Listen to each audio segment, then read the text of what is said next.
everybody, and welcome to this week's episode of What the Fuck Work From Home, where we're going to be talking about GA4. GA3 is dead. Long live GA4, the rise of the new king. My name is Tiffany Shears, and I'm a PPC account manager here at Absolute Digital Media. Hi everyone, my name is Sophia and I'm also a PPC account manager at Absolute Digital. Hey there, yeah. My name is Stephen. I'm also the same PPC manager at Absolute Digital, and the three of us are here today to go through GA4, the future of tracking analytics and the demise of GA3. So with that in view, Tiffany, would you like to give us just an overview of the current state of play, the big headline news that's coming in, and what the future is holding for us? So we've all heard the news that the GA3 is going to be sunsetting from the 1st of July 2023. 2024. 23, 24? 23. 23. It's next year. I was right next the year. first time. Next year. We've got a year. We've got 1 year to get it ready. So one of the main problem that we've got with that is we're actually going to be losing the data from GA3. So this is going to cause a big problem because as marketers, we like to look at year-on-year data. So this webinar is going to be all about, what is GA4, what is the impact, what's the pros and cons, and how we're going to prepare for it for the future. So I think it would be a good idea if we start off by listing what the key features of GA4 are. Yeah, I can give it a go. So GA3 was built more than 10 years ago and basically doesn't fit the way that we interact with the internet nowadays. So that's the main reason we had that update into the GA4. And I think I'll group them and say that there are three biggest things that make GA4 stand out. So firstly, the new interface gives us a better representation of user behavior because we're tracking users instead of actually sessions that we had in GA3. And you can track within the same platform, both website and app activity. So basically, before you needed GA3 for the website and Firebase for apps. And now with GA4, you have that combination. You have GA4 using Firebase Analytics on the back end. So you have the visibility of both, and you can just compare the data quite easily and within the same one platform. Additionally, one of the biggest features of GA4 and what everyone talks about is that it's privacy-centric. It has been designed to work with or without the cookies tracking. So basically, that was the Google's reply to the announcement about the end of support to the third-party cookies. So, and you've heard that with Apple's iOS update as well, that there's going to be, we're trying to be less and less dependent on cookies. So Google has been taking advantage of machine learning and statistical modeling to fill in the data gaps of no cookies. And that's an extremely big advantage of GA4. And as like a final thought, GA4 by default measures multiple events like page views, scrolling, file downloads, video engagement, while also offering conversion modeling. So again, a very important feature in a cookie-less world. It will allow us to track the full conversion path that users take, even if they're involved different devices, and that will give us the better understanding of how our marketing channels are performing. So you have that full channel of visibility within the platform. Thank you, Sophia. Those are very good points. And it's interesting what you said about the cookieless world as well, because, people on my team can attest to this. When GA3 started getting banned in certain countries like Austria and I believe Germany was one of them, I did actually say that I believe that the getting banned in countries is what's going to force GA4 to come out quicker, because obviously it is Google's kind of solution to the whole cookie problem. And then I started saying that, and then about a month later we got the announcement out, and I think it was one of those where I was like, I'm kind of glad that I did predict it, because it means that I do know what I'm talking about. But on the other side, I would have been happy if I was wrong, because at least we've got more time.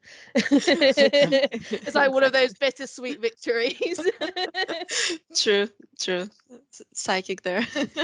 And there are some good things to GA4. I know a lot of people really hate GA4, and I get it. When I first started looking at GA4, I was very stressed out. I was one of the first people on my team that started looking into it, and I did lose a bit of hair that week. But like, it's just different. It's not that it's terrible. It's just very, very different. So my advice to people is to just go out and have a look at it. Once you learn your way around the interface, it becomes a lot easier to understand. There are so many great resources out of there. I think my favorite person through GA4 is Analytics Mania. I don't think I could get through GA4 without them. He does so many good resources about all this different stuff. So does Simohavia and Measure School. So there's nothing about GA4 that you can't learn just by watching these videos on YouTube. So just get out there, have a look at it. It's not as scary as it seems once you get used to it. I'd use the analogy, it's like learning to ride a bike or relearning to ride a bike again. And you're by default going to have to relearn that bike by next July. So the easiest point is to say, look, if you've got a site, you've got GTM, just whack in the tracking code 5 minutes in, you've got full tracking in the background. Now you've got it running in the background. It's like, okay, what interface am I looking at? How do I learn this? What am I got built in? As Sophia was pointing out, one of my little benefits is that they've actually employed now, you can set up your events and trackings within GA rather than having to do it hard coding or in GTM separately. So now you've got it all under one roof. You can then have the option of doing it in GTM or just GA4 direct. So you've got more control in that aspect. GA4, I mean, one of the bugbears people bang on about is the fact that it has restricted views on what you see in the initial data set. And it reminds me of a friend of mine, when she first got an iPhone years back, she came to me one day and said, look, I've got this thing, this device, it does 70,000 apps. It has a McDonald's finder, it can do all these great things. I looked at her and I said, how do you make a phone call? How do you do a text message? And that's kind of like where GA3 had got to. I mean, ask anyone, do you go through every single report in GA3 looking at the statistical uptimes, your technical, your service stats, all those gubbins and data? Chances are not. You're looking at traffic, conversions, acquisition, bit of behavior, like maybe at 10% of what's there. GA4 is saying, look, I give you that as a starting point, and if you want the other stuff, it's buried within there. You've got to dig it out and find it. But I'm just stripping out all the gubbins and saying, look, what's most important? Your traffic, set up your events and conversions, start going, build it through. And then you can do the plug and play into Data Studio, other connectors, you can join all the data up. So yeah, I mean, it's a bit of a head in terms of learning it to begin with, because it is just like, what am I looking at? Where am I going? I'm a bit of like lost at sea just to begin with. But the crux of it is you just doing away with all the stuff which is not necessary in your standard view, and you got your traffic, which is important. You've got your own isolate behavior, and then you're just going to work through as marketeers your events and understanding who's doing what on your site, putting in your tracking. Therefore, you get a use out of it rather than the iPhone analogy of having thousands of apps where it's not doing anything for you. Yeah, overload of information, basically. Yeah. Yeah, and I think one of the things that you kind of brought up there was about Google's Data Studio, and I think that's a very good thing to bring up. I'm going to give an example of Facebook. I don't know how many people do Facebook, but the Facebook interface is very complicated and it's really hard to get data out of it. I mean, Sophia will tell you, she asked me one simple question about one of my Facebook clients last week, and it took me about 20 minutes just to find the information for her. Because of how Facebook is. So, what I do with that is I set up internal Google Data Studio reports for all of my clients. So it's just an easier, quicker way for me to find the data that I need. And it might be that when you're looking at GA4, that's something that we would need to do. Maybe set up Google Data Studio reports, ones for clients, what internal ones, so that you can find that information. It's the same as doing that with like Google Sheets as well. You can do put a simple script and just to pull out your data, build a custom report, ping it out. So it's again, the underlying thing hasn't changed. Data is data. It's still there. It's just on the skin of it. It's just where you go to slightly changed. But in the same kind of logical thinking, it's all there, moving it through.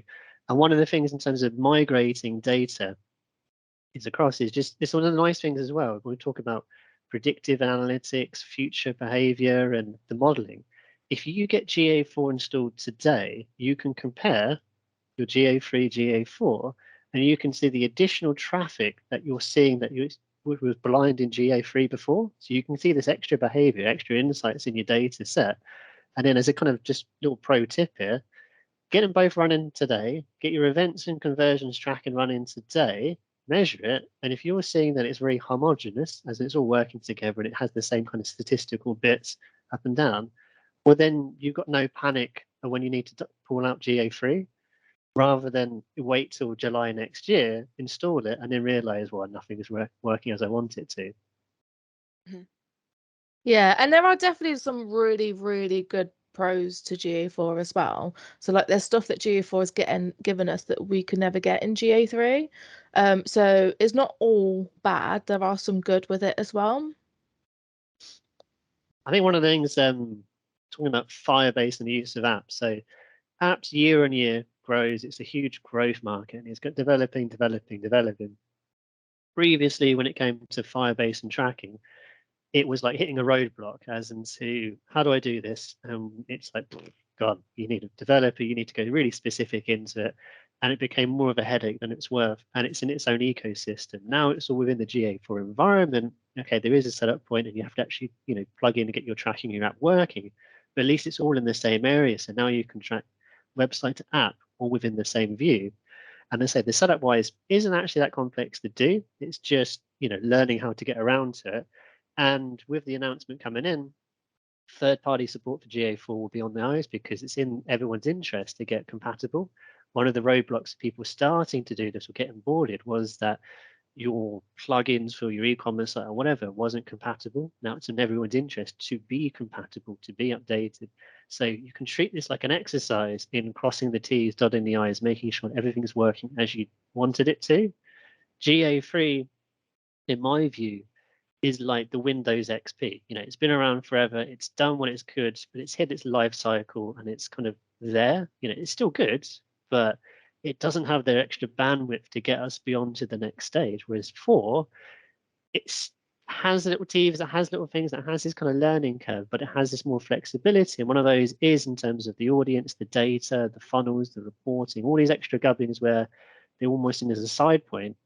These now become more purposeful because now the viewpoint is, rather than I've just got loads of traffic, it looks great and my bounce is doing X, it's more like, well, I've got people to my site and my metrics are now about engagement activity, Yes. rather than just raw data coming in. Because actually, is it more beneficial to be counting a static figure, I've got 10,000 X, or is it better to say, well, I got these people on, and this is what they did on my site, and these are the information they did. This is the clicks, this is the browsing, this is what's actually happening on here.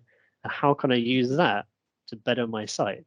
And I think that's the kind of direction GA4 has gone to, is saying, look, show me what's going on rather than just giving me a static blind number. Yes, I agree. One of the things that I will say about GA4 though is it's basically used with Google Tag Manager a lot better. So it would be my kind of recommendation to everyone to make sure that you have Google Tag Manager set up when you're setting up GA4, because it will just make everything a lot easier. Yeah, we normally just recommend that by default for all clients. Move away from the hard-coded G tags that are on there, because like all things, it's better having it under one roof, one source. You can have all your naming conventions correct. You can see where everything is. You can have everything tested, fired, tracked, purposeful, meaningful, rather than, forgetting about it and then having to go into your tag assist and finding these old duplications that are affecting your stats. You can either put it all into GTM, build it as you normally do and push it through, or you can just do it within the GA4 environment, create your events, do your debug mode, do in there and fire off your information. Just the one little caveat is whenever you do create new events, new activity in the GA4 environment, it does take a bit of time to populate through in terms of its reporting and stats. So it's, again, like all things in terms of tracking, like if I slightly digress, naming conventions, planning, prep, knowing what you want to track, and GA4 is there to facilitate that for you. And and then you just build it out accordingly. And one of the good things about kind of like analytics at the moment is they are making it really easy to set up GA4. So all you've got to do for a basic setup is just go to the settings, go to the GA4 setup assistant, and then that will set it up for you. When you then go to Tag Manager, so like when you had Google Analytics 3, you would have to raise the variable with the code in it. So you don't do the variables anymore. You just raise a config tab. Config tag. So that would work both as your variable and as your page view. So set that up and then put in the data stream in it. And then you've just set up your page views, which at the moment is the most important thing that you need to be setting up because as Sophia mentioned earlier, a lot of GA4 is using their own modeling, their own algorithms to fill in stuff like missing cookies. So with anything, when you're relying on Google's algorithm, the more data you get, the better that algorithm will work. So you can at least start getting that page view set up now. That will start feeding data into the machine, which means it will work better when we're only relying on GA4. Tracking is a little bit more complicated though. So what I'm going to do in this part is I'm just going to quickly go over the tracking and some tips that we found about it. So because it can be very, very complicated. So when you're setting up for lead gen, it's very much the same as GA3. So you just go in, you set up a tag for GA4, you set up an event, and you can use the exact same triggers that you've done on GA3. So that's all very easy. E-commerce is a lot more complicated. So the big difference on e-commerce between GA3 and GA4 is when you would set it up on GA3, there was an option where you can pull information from data layer. Unfortunately, there isn't that option on GA4 now. So what you have to do is you have to tell Google where that information is in the data layer. So kind of think of it as you've got your website and then you've got Tag Manager, which feeds the information from the website to the interface, right? And in the website, right, the data layer is where Tag Manager pulls the information from. So what you have to do is you have to, when you're setting up a purchase transaction, for example, you have to say to Tag Manager, okay, so in the data layer, this is where the value holds, this is where the ID holds, this is all the information that I need you to pull through. The problem is a lot of it is very in code language, so it can be really, really difficult to understand, especially if you're not a coder, because I know some people will have website developers that can help them, that can do their tracking, but you know, some companies won't have that, or they'll have just one website developer and they won't have the time, so you have to do it yourself. So it can be very, very difficult because if you don't know how coding works and you don't write that code exactly as it is in the data layer, that information won't be pulled through.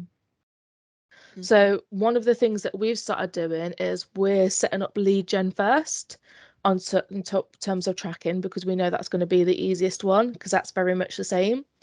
When it comes to e-commerce, my biggest advice for you is have a look at certain plugins. Some plugins will do a JSON file. So for example, on our accounts, anyone that as e-commerce, we're starting to install Tag Manager for WordPress if it's a WordPress site.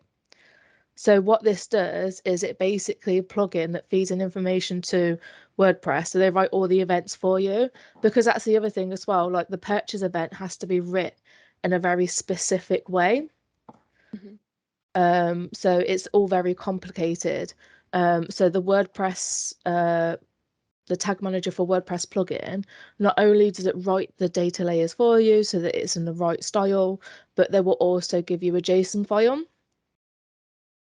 that you can download and upload into Tag Manager, and it will give you ready-made tracking. One of my biggest tips for e-commerce as well is use the debug view. So for those of you who don't know, GA4 has a debug view on actual analytics. So when I do my tracking, I will track it on both. I will test it on Tag Manager and make sure that's tracked on Tag Manager. Then the next thing I would do is click the values tab and make sure the values are pulling through.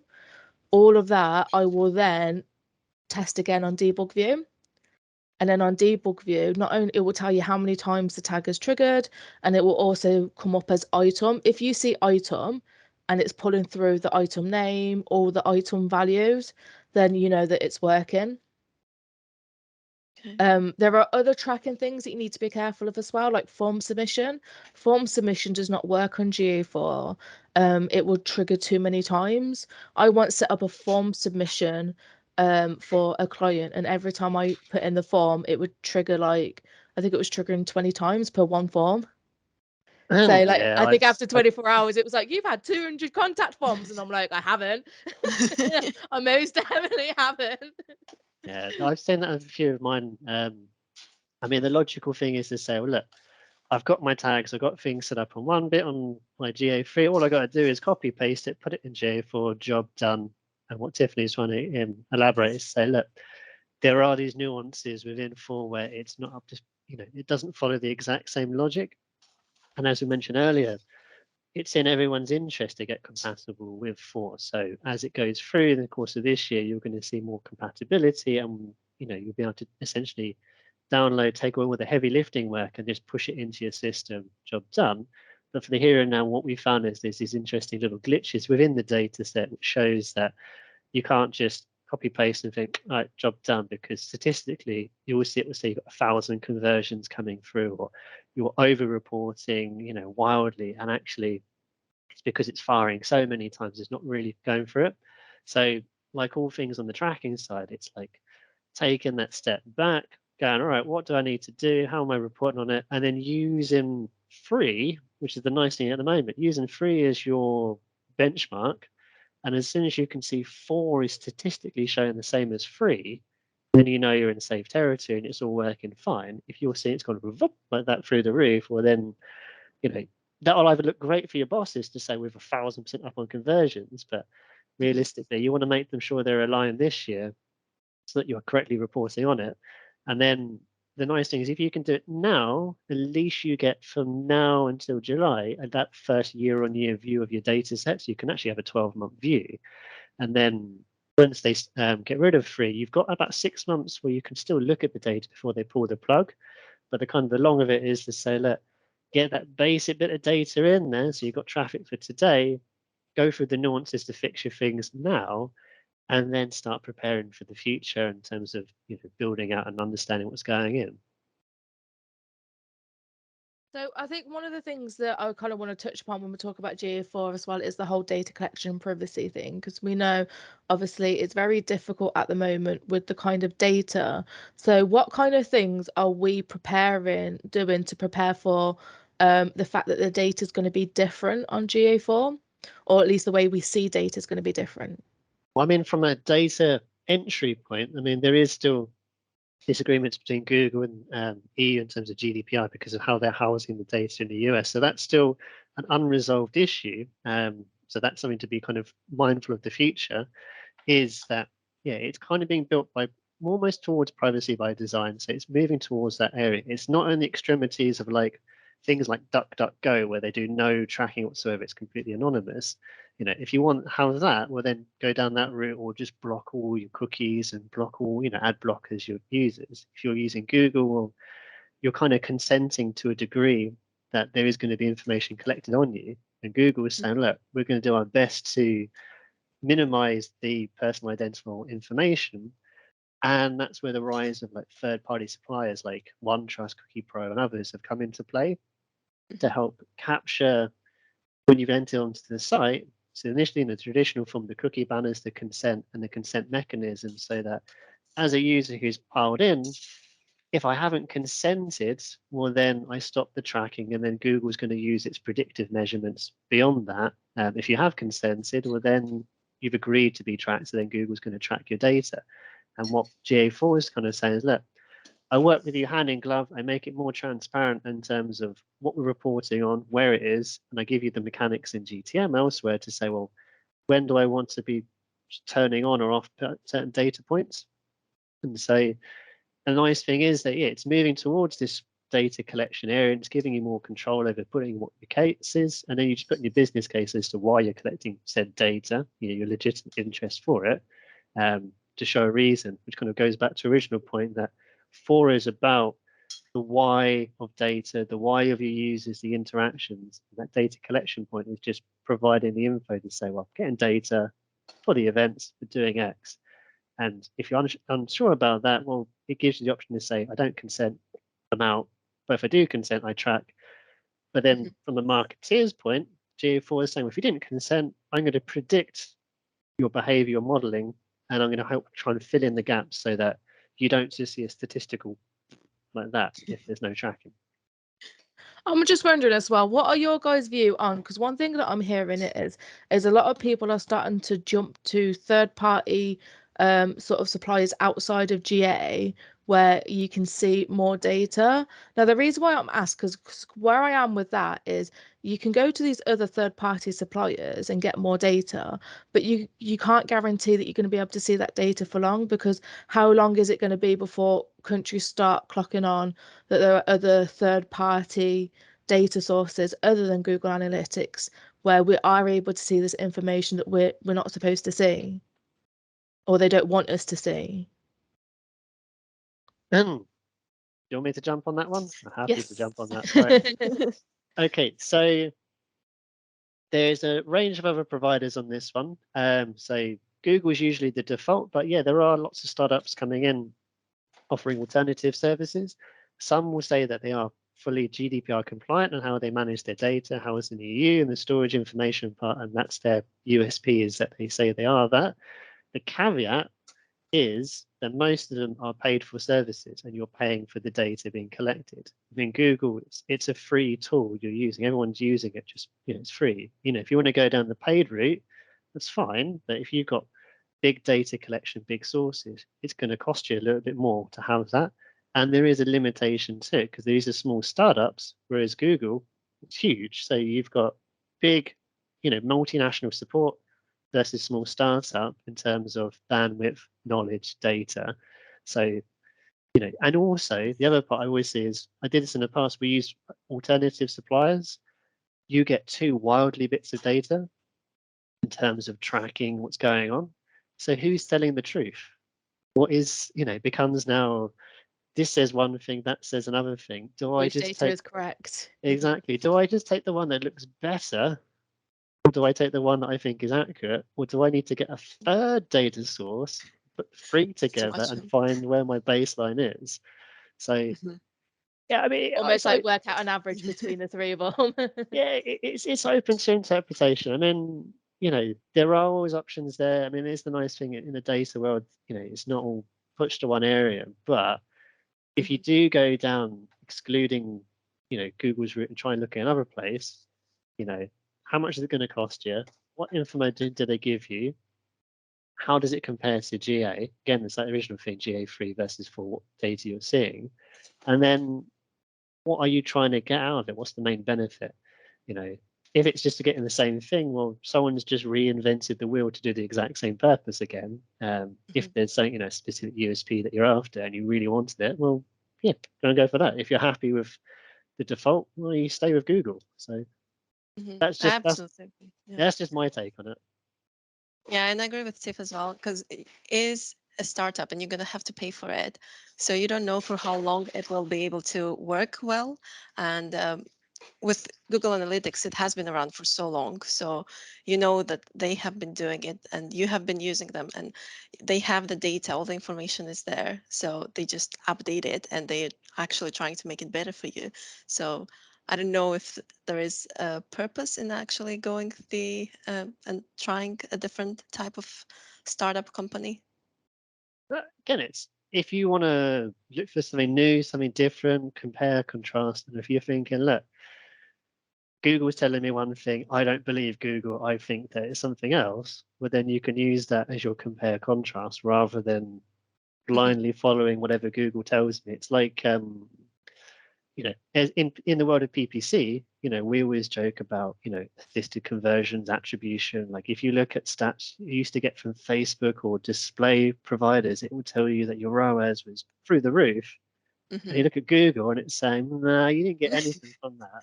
And then you look at on-site tracking, which shows you something else, and you're thinking, I've got 4 different metrics flying around. And it's like, well, And then your website, your internal sales thing or leads is telling you a different story altogether. And you're like, well, now I've got 5 bits of info telling me 5 different stories. Which one's telling me the truth? And True. Yeah. And a lot of that is down to which attribution model that you use as well, which is where the problem is. So that actually leads me on to one thing that I want to say. One thing that I do love about GA4 is the fact that they've swapped to a data attribution modeling, because anyone who knows me knows that I really do not like last click, and that was one of my biggest bugbears when it came to GA3 was the fact that they would use last click, especially when you work in paid, because one thing that I've noticed is paid often came at the beginning of the funnel and SEO often came at the end. Yeah. you'd To have be able some to have that visibility is Yeah. a very big advantage. yeah, you'd have some campaigns which will do great at the start, in the middle, or at the end, and you're now putting it all under one thing to say just last click and that's it, and you're discounting things or email or other channels. Now it's all given that more even kill and the data. You can then say, well, what's the bigger picture looking like within the platform? And one of the best things about GA4, and I've been saying this since GA4 came out, one of the best things about GA4 is their funnel capability. It's far superior to GA3. It really is. Oh, I know you've been banging on about that for a while. I mean, I think for free, to be honest, when I've used the one in the past for free, I've just given up after a while because it's like it's drawing straws and it never really gives me what I want for data. And I think I used to just do mine in custom reports because one of the biggest frustration was I think it was you couldn't use thank you pages as sort of a thing. You could only use like actual tags. And I was like, yeah, but I want to do like a whole funnel. So I ended up having to do all mine in custom reports. Yeah. Another advantage, you can actually track up to 10 steps now, not only 5 as we had in the GA3.